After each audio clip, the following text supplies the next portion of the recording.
Fala pessoal, estamos de volta aqui para mais essa live do terceiro tempo aqui no Facebook, ao vivo, nos altos da Avenida Paulista, para dizer o seguinte, hein? A Sérvia perdeu para a Suíça por 2-1 de virada. Com este resultado foi a 4 pontos, tem a mesma pontuação da seleção brasileira, deu aquela embolada, as duas seleções com 4 pontos ganhos. E aí, João Antônio de Carvalho, a classificação ou as seleções classificadas serão conhecidas somente na quarta-feira, na última rodada do Grupo E, João.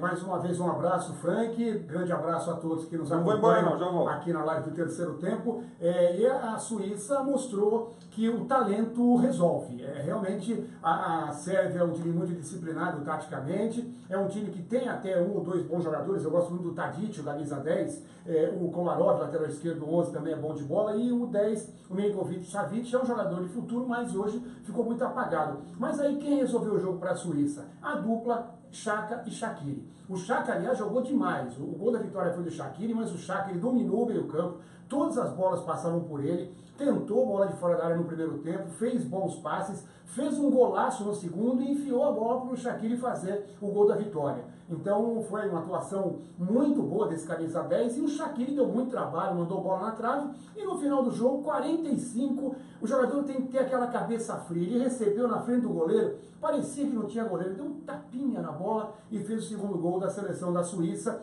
que eu vejo melhor tecnicamente do que a seleção da Sérvia. O Brasil vai ter dificuldade contra a Sérvia. A Sérvia é um time forte, um time duro, mas a vantagem do Brasil é que aquele golzinho do Neymar nos acréscimos deixou o Brasil com a vantagem do empate.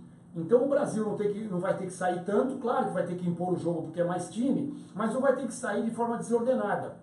E a Sérvia, que é um time pesado, é um time mais lento, vai ter que sair para o jogo porque o empate não lhe interessa. O empate só interessaria para a Sérvia se a Costa Rica ganhar da Suíça, algo que eu não acredito. Então eu vejo que aquele golzinho pode ter salvado, não salvado, o Brasil pode ganhar da Sérvia, mas deixou o Brasil... Pode fazer a diferença. Mas pode ter feito a diferença, porque agora o Brasil joga pelo empate. Um empate contra a Sérvia e o Brasil se classifica. Então vamos lá, ó. O grupo E, o grupo do Brasil ficou assim. O Brasil tem 4 pontos e saldo de 2 gols, que são os 2 gols que ele fez contra a Costa Rica.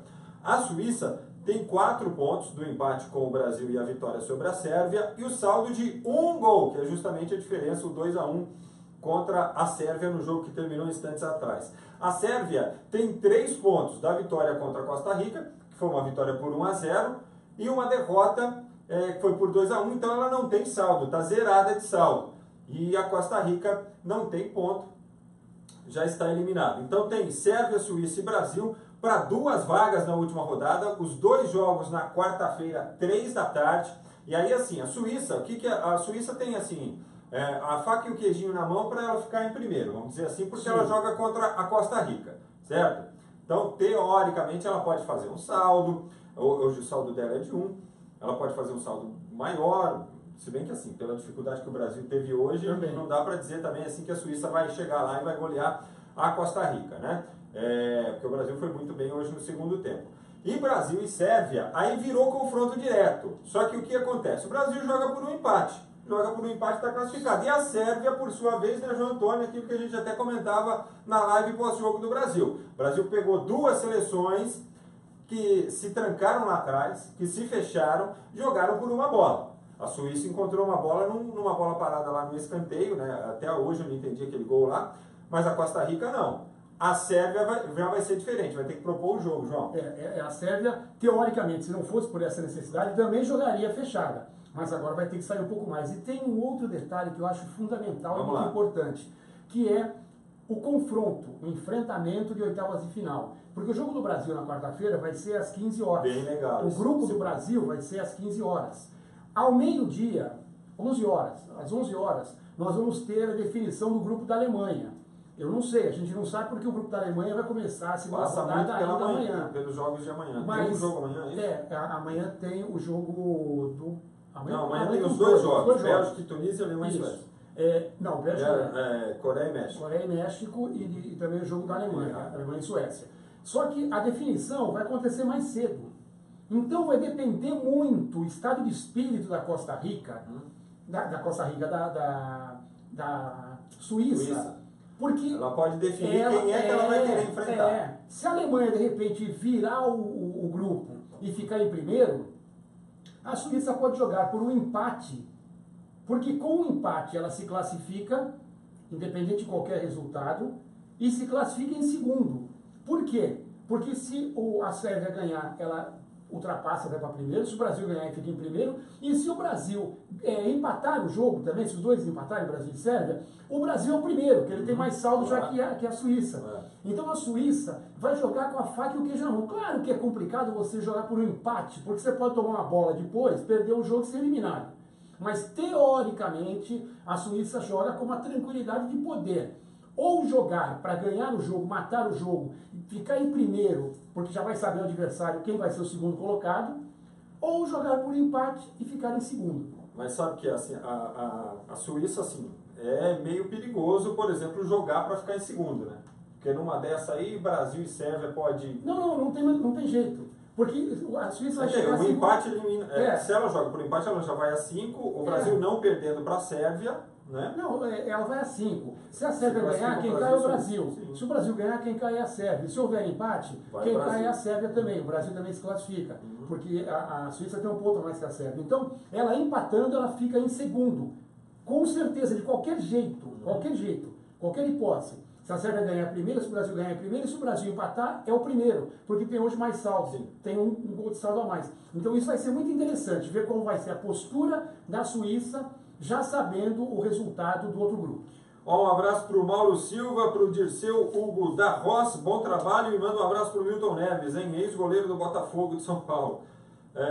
O Dirceu, né, o ex-goleiro do Botafogo. Valeu, Dirceu. A Francine está conosco, Francine Vieira. O Motinha, Patrícia também conosco, e o Henrique Paulo perguntando aqui se o Santos leva a Copa do Brasil. Difícil, hein? Difícil, hein? Aliás, hoje pintou uma informação aí de que o Santos, a DIS poderia contratar o Zelarayan, que é aquele meia sonhado pelo presidente Pérez, né? Essa informação, eu acho que ela está com os nossos companheiros do UOL, aí no UOL. E eu conversei hoje com o diretor executivo da DIS, o senhor Roberto Moreno, e ele me disse o seguinte: olha, nós vamos voltar a fazer negócio com o Santos quando tudo que tiver na justiça for resolvido. Então e aí são casos de André, Wesley, gente, Emerson Palmieri e, é claro, o caso Neymar. Ele falou, então vai demorar. A partir do momento que tudo isso for resolvido, a gente pode voltar a fazer negócios com o Santos. O que não impede que ocorra assim, um acordo ou que ocorram acordos, né, caso a caso, da diretoria do Santos com a DIS para acabar de vez com essas pendengas judiciais, né? Então é nesse pé que está. Enquanto não essas situações, que são 4 jogadores, não estiverem resolvidas, não tem negócio da DIS com relação ao Santos Futebol Clube. Bom, só passando aqui, João Antônio, tivemos o jogo do meio-dia também, Nigéria e Islândia, a Nigéria fazendo 2-0 no grupo da Argentina, né? O resultado foi bom para a Argentina. O resultado foi bom para a Argentina. A Argentina entraria na última rodada de qualquer jeito, com chance de classificação, dependendo aí de uma combinação de resultados. Mas com a vitória da Nigéria, a Nigéria vai a 3 pontos, a Islândia fica com 1 ponto apenas e a Croácia já classificada tem 6. A Argentina ficou mais tranquila sim, não é? Mas ela joga por uma vitória simples contra a seleção da Nigéria. Se a Islândia tivesse ganho, a Argentina tinha que ganhar e torcer para a Croácia ganhar da Islândia, e a Croácia jogando talvez com várias reservas, que alguns jogadores serão poupados, principalmente aqueles que têm um cartão e que estão pendurados. Então não é que facilitou, a Argentina vai ter que jogar contra uma Nigéria motivada, ganhou e ganhou bem, 2 gols do Mussa, 2 golaços do Mussa, o Moses entrou muito bem pelo setor direito, o técnico mudou o posicionamento dele, o Obi Mikel entrou muito bem como segundo volante, ele e o MTD tomaram conta do meio campo da Islândia, então a Argentina vai ter trabalho. A Nigéria não é um time bobo, é um time que decepcionou, de repente na primeira rodada contra a Croácia, foi a estreia, tem um time jovem, tirando esses 2 aí, 3 veteranos, é um time que tem muita garotada, inclusive o goleiro tem 19 anos, é o mais jovem goleiro da Copa do Mundo. Então vai ficar para a última rodada. A Croácia classificada, Agora a Islândia ficou numa situação bem mais delicada, porque tem que ganhar o jogo e torcer, dependendo aí dos jogos de Argentina e Nigéria para conseguir a classificação. Vai jogar com a Croácia, que já está classificada. Está classificada, e eu acho difícil que a Croácia, com o futebol que tem, mesmo com 4 ou 5 reservas, possa perder da Islândia. No máximo um empate. Então acho que a vaga fica mesmo com a Argentina e Nigéria jogando pelo empate. Olha aí que legal, hein? Essa Copa do Mundo não tá fácil para ninguém. Um abraço para o Henrique Paulo, para o Valdécio de Maria, que acha que o Brasil vai vencer a Sérvia por 2-0 na semana que vem, e também para o Alex Souza. Neste sábado, 9 da manhã, nós teremos partida do grupo G, Bélgica e Tunísia. A Bélgica já venceu na primeira rodada, venceu bem, né? E depois, meio-dia e 3 da tarde, os jogos do grupo F, jogos que são importantes também para o torcedor brasileiro, porque dizem respeito às seleções que podem enfrentar o Brasil nas oitavas de final, certo? Então tem Coreia e México ao meio-dia. O México venceu o primeiro e a gente, assim, todo mundo curioso saber se o México vai repetir a apresentação que fez contra a Alemanha, sendo que contra a Coreia pode jogar ainda melhor, né? Pode ter, não facilidades, né? Mas pode desenvolver um futebol ainda mais tranquilo, menos tenso do que foi aquela partida contra a Alemanha. E a Alemanha, por sua vez, tem um confronto que é confronto direto contra a Suécia, porque a Suécia venceu também na primeira rodada, né, João? Olha, em relação à Bélgica, se tudo correr bem, vai passear de novo. A Tunísia não é tão fraca quanto o Panamá, mas a Bélgica é muito forte, tem um grande grupo de jogadores. Em relação à Alemanha, é um confronto direto. A Suécia é um time europeu, um time que eliminou a Itália, mas é um time muito inferior tecnicamente ao da Alemanha. Se tudo correr bem, a Alemanha vai voltar à Copa do Mundo e vai ganhar da Suécia, mas não vai ser um jogo fácil, porque a Suécia vai se fechar e vai tentar jogar no contra-ataque e tem jogadores para isso. E o México é aquilo que você falou, e eu também concordo. O México é o México. Ele ganha quando ninguém espera e de repente num jogo fácil ele vai lá e se complica. É um jogo para o México ganhar e já encaminhar a classificação, porque o time da Coreia é fraco. É um time que só tem correria, só tem velocidade. E o México mostrou um grande futebol contra a Alemanha. Se jogar daquele jeito, aquilo que a gente falou de intensidade. Portugal foi intensa contra a Espanha e não foi intensa no segundo jogo, acabou se complicando. Em muitas partidas eu vejo que tem acontecido isso. Se o México jogar com a intensidade que teve contra a Alemanha, não vai dar chance para a Coreia e ganhar o jogo. Bom, é isso aí. A Copa do Mundo não tá fácil para ninguém, hein, gente? E olha só a sorte que deu o México. Sorte entre aspas, né? Joga antes, pode, por exemplo, vencer a Coreia e a 6 pontos, aí joga uma pressão danada para o jogo das 3 da tarde entre a Alemanha e Suécia. Então é sábado para ficar ligado na Copa do Mundo, porque os jogos estão empolgantes e são jogos importantes para o Brasil. Osiris Alves Rodrigues, um abraço para você. Matias Silva também. Matias que escreve aqui, vai Brasil! E a Ceci Prado, que também está conosco. E você continua com a gente no fim de semana, acompanhando o trabalho do Terceiro Tempo, nossa cobertura de Copa lá no terceirotempo.com.br. Tem materiais exclusivos e especiais lá para você, as nossas lives aqui no Facebook e também a nossa página no YouTube, youtube.com/Terceiro Tempo TV, com entrevistas exclusivas. Tem uma lá do Luizão Pereira para você, e a gente fala tanto do Neymar, né? O Luiz Pereira disse na entrevista que ele concedeu aqui pra gente, nesse mesmo espaço aqui, que ele acha que o Neymar não vai pro Real Madrid porcaria nenhuma. Ele falou o seguinte, você acha que os franceses vão, com apenas um ano de trabalho, abrir mão de todo o investimento que fizeram para levar o Neymar e deixar ele sair pro Real Madrid?